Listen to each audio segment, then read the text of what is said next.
The front drive cups on the Traxxas UDR are completely exposed. Every run throws dust, grit, moisture and debris straight into the contact area between the drive cup and the drive shaft. Once grit gets between those moving surfaces, it starts acting like grinding paste. The cup wears, the drive shaft wears, the fit gets looser, and eventually the proper repair is replacement. And that gets expensive quickly. So if you refresh this area properly with original Traxxas parts, you're looking at about $52 before shipping.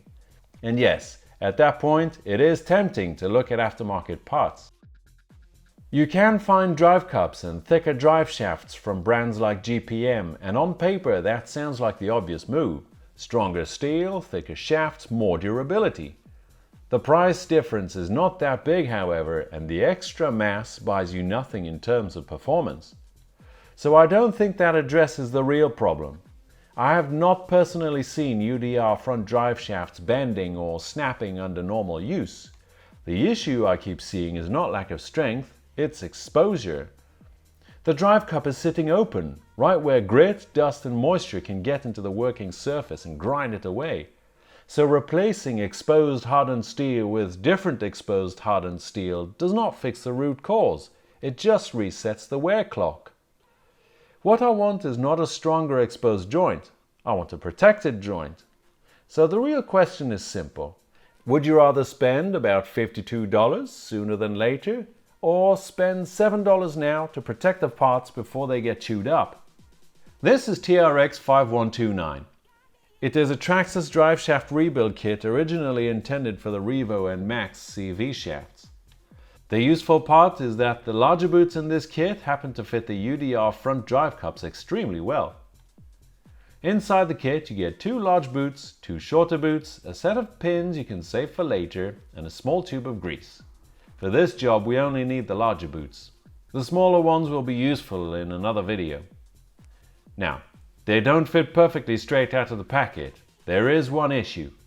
When the boot is installed directly onto the drive cup, the machined slots in the cup are not fully covered. That leaves part of the exposed area open, which defeats the purpose. The fix is simple. Slide a short length of heat shrink tubing over the drive cup first. This helps cover the machined area, and it also gives the rubber boot a better surface to grip. Once the heat shrink is in place, the boot can be worked over the shaft first and then seated onto the cup. I'm not going to pretend this is effortless, it is fiddly.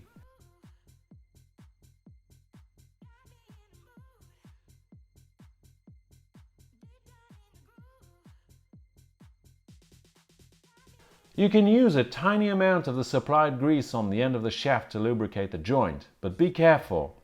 Too much grease can make the boot slip off during use. A small drop of machine oil also works.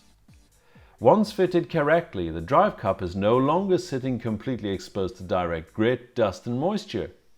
The boot now acts as a proper barrier around the working area. Will this make the part immortal? No, of course not. You should still inspect the drive cups and pins during your normal post-run check, but this is a much cleaner solution than wrapping random rubber around the shaft and hoping for the best. It's a genuine Traxxas part, it fits the diameter properly, it is readily available, and it is designed to do exactly this job, reduce contamination around a moving driveline joint.